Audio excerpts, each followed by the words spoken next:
What's up, everybody?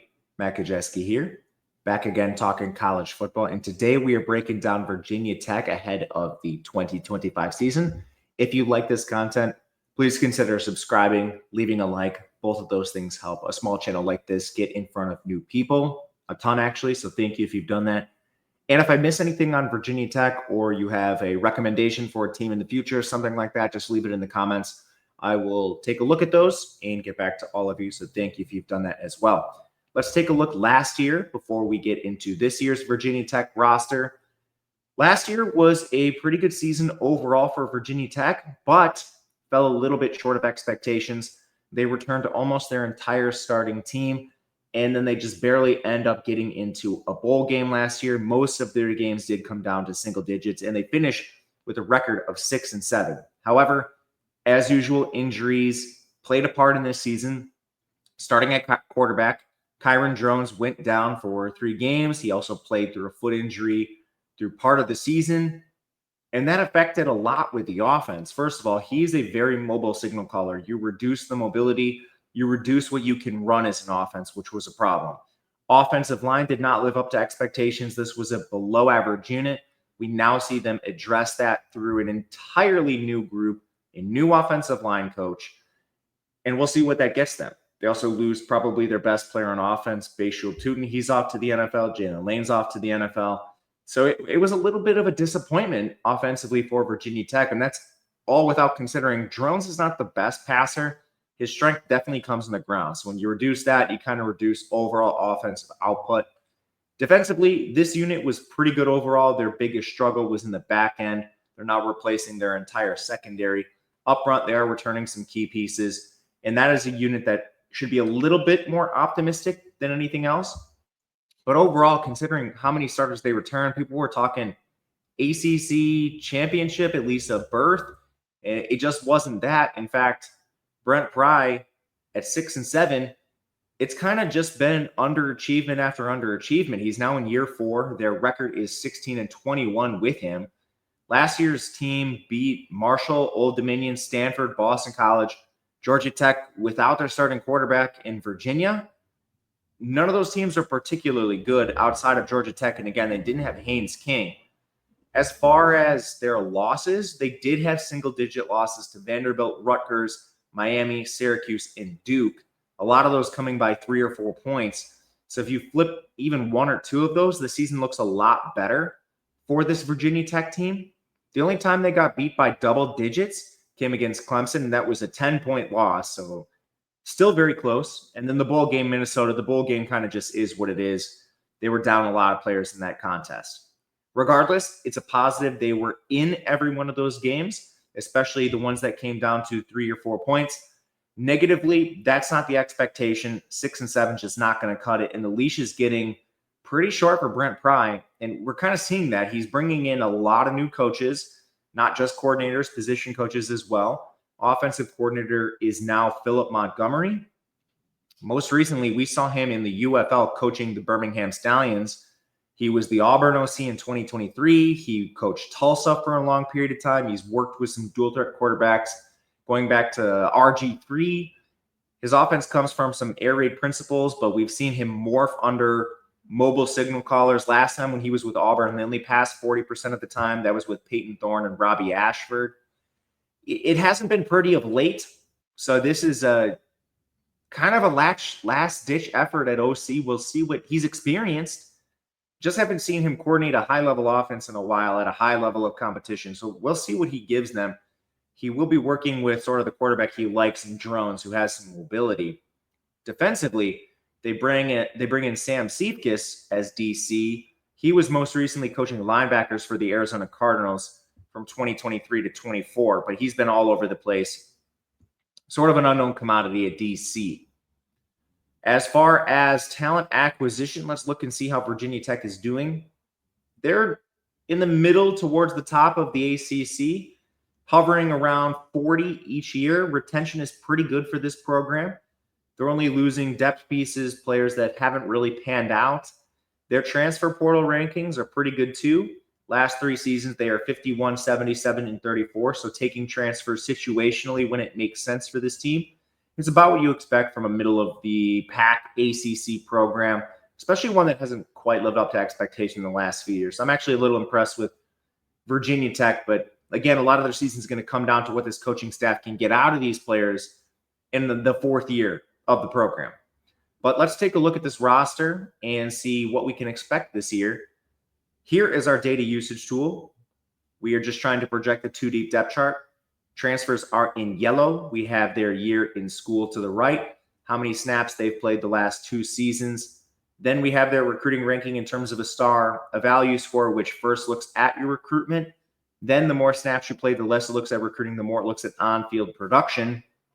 And all that is just trying to give a glimpse of how good a player actually is, 50 being the average for a player.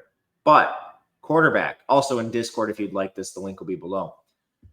At QB, they returned Kyron Drones. He's now in his third year starting. He is 6'2", 222 pounds. Last year, he took a little bit of a step back, but again, he battled injury. 61% completion percentage, 1,562 yards. That was 7 yards per attempt. He had 10 touchdowns, 6 interceptions, 9 big-time throws, 9 turnover-worthy plays. That's not his game. He's not the best passer. He wins with athleticism. 336 yards on the ground. That was 3.4 yards per carry. Only took 13 sacks. That was a 13% pressure to sack ratio. And again, just super hurt, really limited him. If you go back to 23, this guy rushed for 818 yards. That was 4.9 yards per carry. His passing was also a little bit better. I think that shows you can extend plays. And when you remove that, it affects your entire game. Even with the injury, 2024 we're talking about, he was the 40th most efficient quarterback in college football. Largely taking care of the ball, not taking sacks, and providing with his legs when healthy. So Drones is a quality starter. You could maybe poke a hole in the ceiling. Can this team actually win the ACC or compete for it with a quarterback like this? That's a fair point. Behind him, William Watson, Pop Watson as he is called, started a pair of games. The only real negative with his game is he needs to cut down the sacks. He took 14 sacks in 3 games. He had a 34% pressure to sack ratio. He's just young. That improves generally over time. If he's not a quality backup, they did bring in Garrett Rangel from Oklahoma State. I don't have the highest opinion of him either, but I mean, he is a former 4-star. So the QB room is looking decent for Virginia Tech, especially up at the top, assuming Drones can stay healthy. Running back, big shoes to fill. Bayshul Tutin is off to the NFL, so they bring in a slew of transfers. Tyrion Stewart from Bowling Green, Braden Bennett from Coastal Carolina, Marcellus Hawkins from Central Missouri. Tyrion Stewart is 5'9", 220 pounds. Last year, he rushed for 898 yards. That was 5.4 yards per carry, but he has a long history of being a successful back. He averages 5.9 yards per carry through his career on 2,367 yards on 398 carries. That's 4.5 yards after contact per attempt. That's 188 missed tackles in his career. This player is extremely efficient. Now, it came in the MAC. This has to be morphed over into the ACC. What can he do with a higher level of competition? That's fair. He also doesn't catch passes. He has 5 career receptions. But this is a very, very efficient back. We just need to see if he can do it at a higher level. He is coming in this summer. He was not there for the spring, so we have not gotten a look at him yet. But good back to add.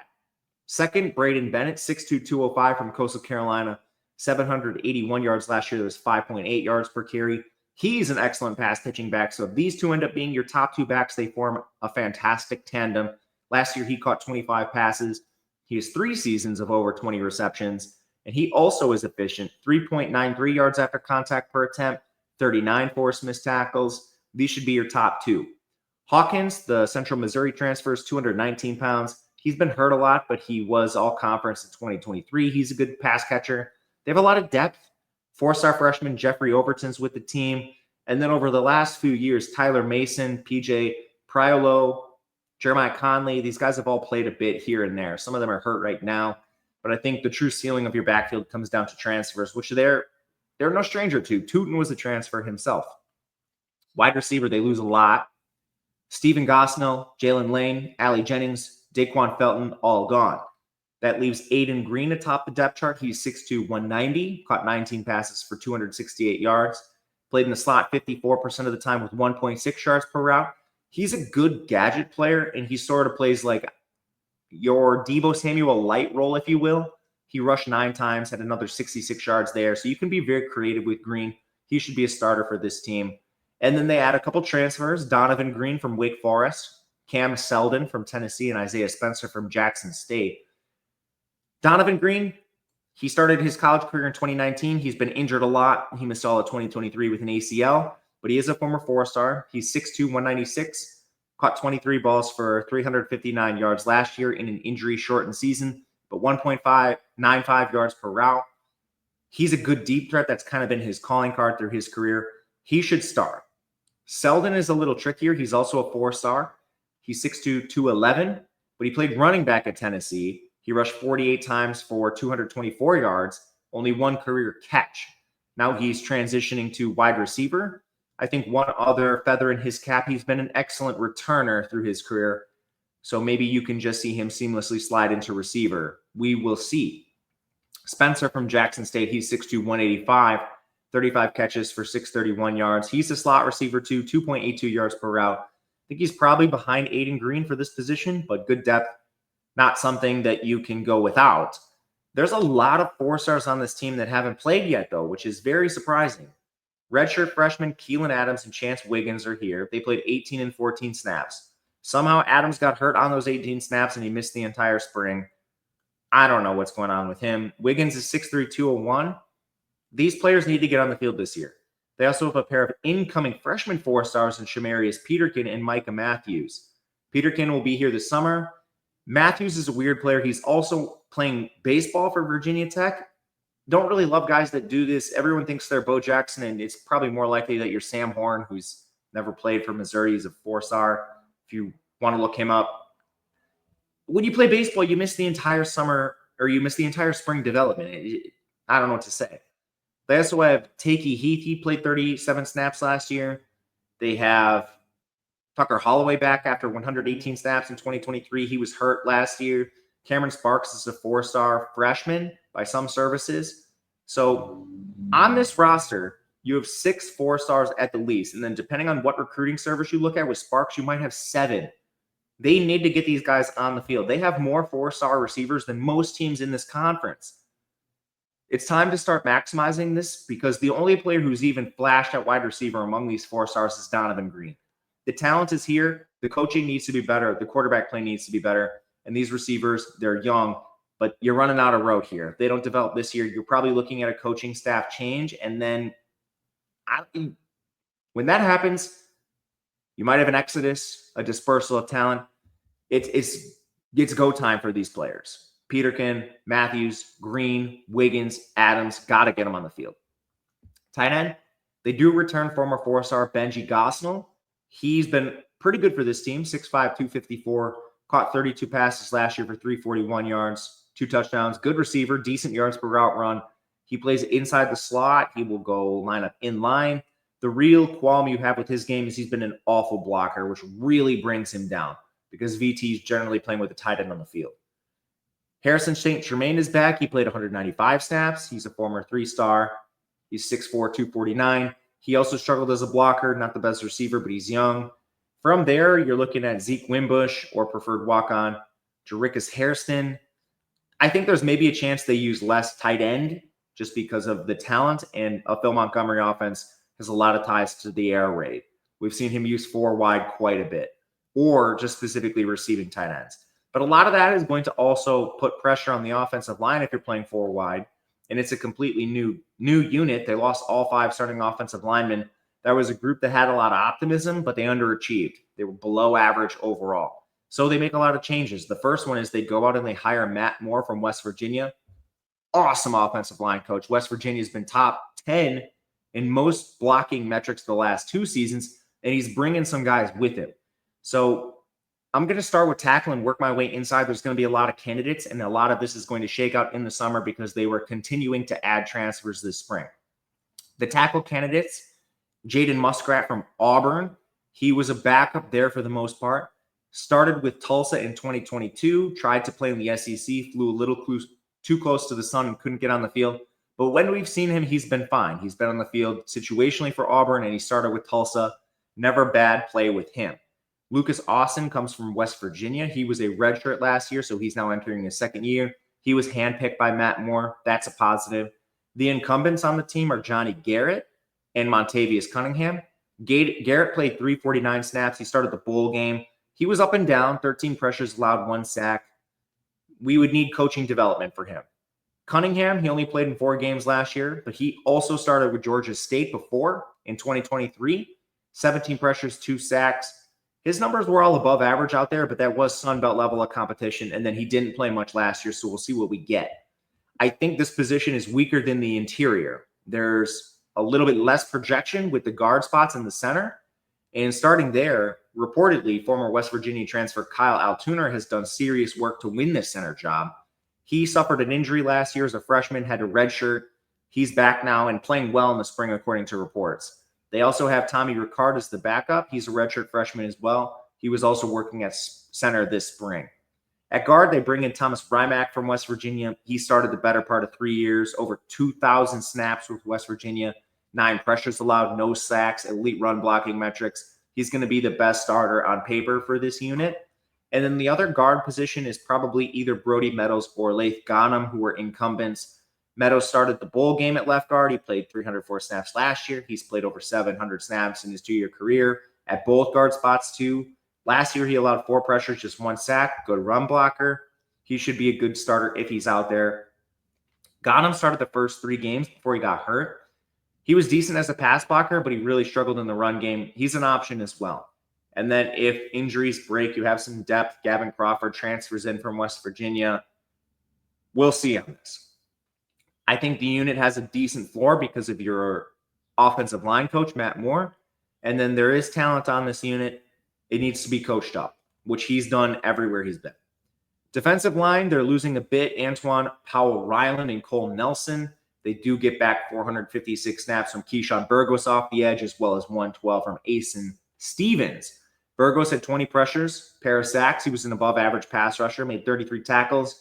Pretty average as a run defender as well. He's just kind of your quality starter. If he takes a step forward, he could become a real difference maker. Stevenson didn't play a ton, only 3 pressures, but now he's entering his redshirt sophomore season. Hopefully he can develop a little bit. That's what you're betting on with him. They do bring in transfers to potentially jump him, which I think are pretty good. Ben Bell from Texas State, James Joncom from Eastern Michigan. Bell only played 4 games last year to preserve his redshirt. He had 23 pressures and 4 sacks in those 4 games. He started in 2023, and he had 53 QB pressures in the Sun Belt. Ben Bell is an excellent player for this team. He just needs to extrapolate this to the ACC, but I think that's probably likely at this point with how much he dominated the Sun Belt. Joncom originally played with Arizona State. He transfers to Eastern Michigan to get more playing time. Last year, 20 pressures, 4 sacks. Good run defender. He had 98 tackles. He led the team, which is very rare for a player on the edge, and he had 12 tackles for loss. Inside, they lose Aeneas Peebles and Penny.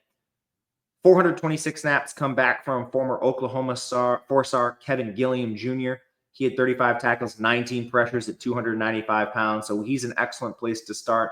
Their other incumbents haven't played much. Emmett Laws, Kamari Copeland, they just have 16 and 48 snaps respectively. So we're looking to transfers, and they bring in 5 of them.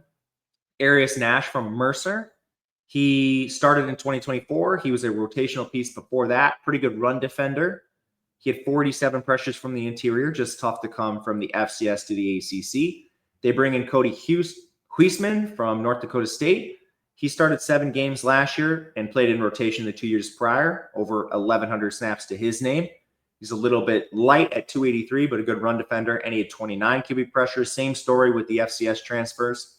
They bring in El Haj Fall from Georgia Southern. He's 290 pounds. He's played a lot the last 2 seasons. Below average as a run defender, but did have 19 interior pressures. From there, Priester, he comes in from Hampton. This is Jazari Priester.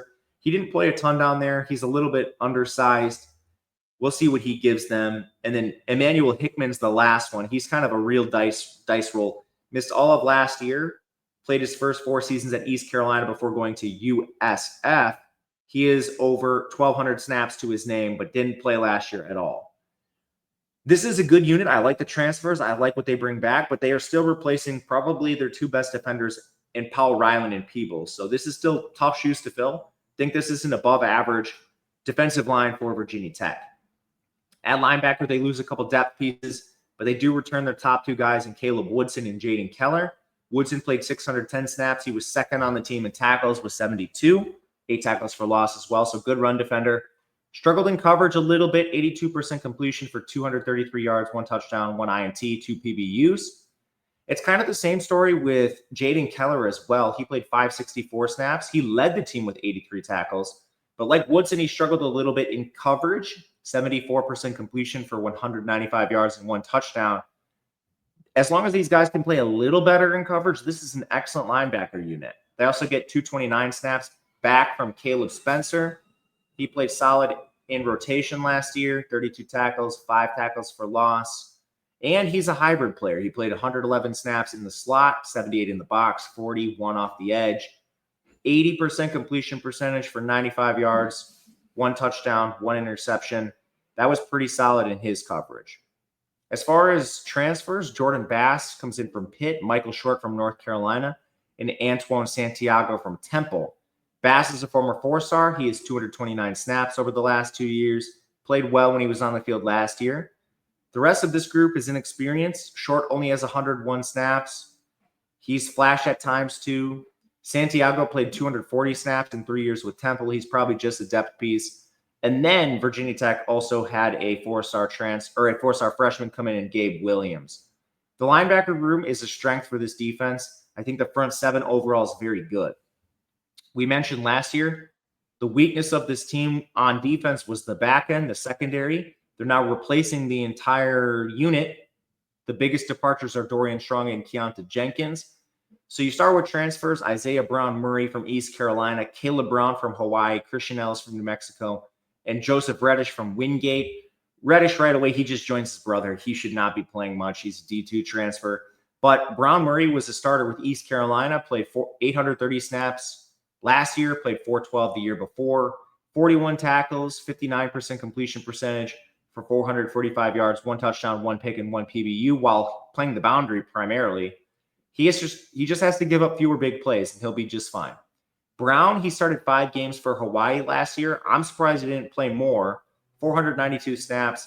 His stats were awesome. A 55% completion percentage allowed for 194 scoreless yards, 6 PBUs as a boundary corner too. Yeah, it's at Hawaii. Same thing can be said for Brown Murray. You need to move that up to the ACC now. But they're a decent pairing to begin with. Christian Ellis started the last 2 years for New Mexico, and he was a slot corner. He led New Mexico last year with 99 tackles, allowed a 70% completion for 288 yards, 5 touchdowns, 1 pick, and 4 PBUs. That was all on 33 targets. So he's another guy that needs to clean up some of the bigger play stuff. But overall, that's a decent transfer crop. What they bring back incumbent-wise, 245 snaps from Dante Lovett. He started 2 games, played average overall. Poor in run defense, but that's a little bit easier to clean up than coverage stuff. From there, 105 snaps from Thomas Williams, 5 snaps from Christian Williams. This is going to be figured out in the summer. I think it's probably going to be a transfer-heavy corner unit, but Dante Lovett, some of these guys could potentially play more than we're expecting. It'll be up for grabs through the summer, but this is definitely the position with the most questions. Maybe they play 3 safeties too, because this unit is a little better than their corner unit. Isaiah Cash comes in from Sam Houston, Sherrod Koval from Clemson, and Tyson Flowers from Rice. Starting with Cash, he was originally a Houston Christian player before he goes to Sam Houston last year, plays 881 snaps, elite play. 4th on the team in tackles, allowed a 57% completion percentage for 290 yards, only 3 touchdowns, 2 picks, 8 PBUs. Just need to move that to the ACC. Koval is a former Clemson 4-star. He's played 402 snaps through 3 years. Virginia Tech just not getting a lot of recruits to his caliber, so we'll see what he can do now that he is afforded more playing time. And then Flowers played in 10 games last year. He excelled, 867 snaps, made 38 tackles, only allowed 8 catches for 148 yards, 1 touchdown, 2 picks, and 1 PBU. Defenses were mostly avoiding him. And those are just the transfers. Former 4-star sophomore Quentin Reddish is here, played 307 snaps as a freshman, and he was pretty good overall. There's more depth at safety too. Jamari Deloach, Noah Jenkins, Devin Alves. Deloach is an incoming 4-star. Alves has played 78 snaps. This is a pretty good unit. As far as special teams in the kicking game goes, John Love is back for his third season. He was perfect on 89 extra points, 39 of 45 on field goals throughout his career. Last year, he was 3 of 5 on 50 plus. He did have one rogue miss inside 40, but he finished as the 12th most efficient kicker in college football. His numbers would look even better if Virginia Tech didn't push him out for the highest level of difficulty kicks you can possibly ask a kid to make, but he's made a lot of them. 3 of 5 on 50 plus is amazing for a college kicker. Virginia Tech is lucky to have a kicker of this caliber on their roster. It helps their special teams a ton. But overall, this roster is pretty good. There's a lot of talent here, starting with the quarterback. Running back has good talent. Receiver, offensive line is remade, but you're addressing that with your coaching staff as well. Basically, the problem with Virginia Tech is their coaching has been probably not up to expectation. I'm trying to say this kindly, because I like Brent Key. He needs to do a better job with his staffs. And now it's make or break. You still have this talent. You have 6 4-star receivers. You have a new OC, a new DC, a new O-line coach, other new position coaches. Is that truly the problem, or are you the problem and Virginia Tech goes through a regime change? Let's take a look at the schedule and see what we can expect. Here is what we're looking at. And it starts out hard. South Carolina, they're going to be an underdog in this game. Vanderbilt, they lost this game last year. That's a quality SEC team. And a common misperception with Vanderbilt is they suck because they play in the SEC. Vanderbilt usually recruiting at top 30, top 40 rates. Like, this unit would be a bowl team in a lot of conferences. They're just unfortunate to play in the SEC. We saw this trap set last year where Virginia Tech lost to Vanderbilt.